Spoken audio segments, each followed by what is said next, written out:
Hello guys, welcome to our YouTube channel, and today we are going to learn how to unblock someone on X. So let's get started. So if you want to unblock someone on X, now to do that what you can do is just simply open up your X application, and after opening up your X application just tap on the profile icon which is on the top left, and then tap on settings and support, and then tap on settings and privacy.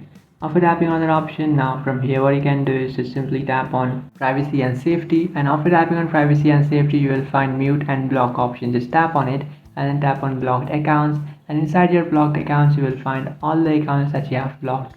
Now for example, if you want to unblock an account, then what you can do is just simply select the account that you want to unblock and then tap on the blocked option which you can find beside their profile. After tapping on that, the person will be successfully unblocked.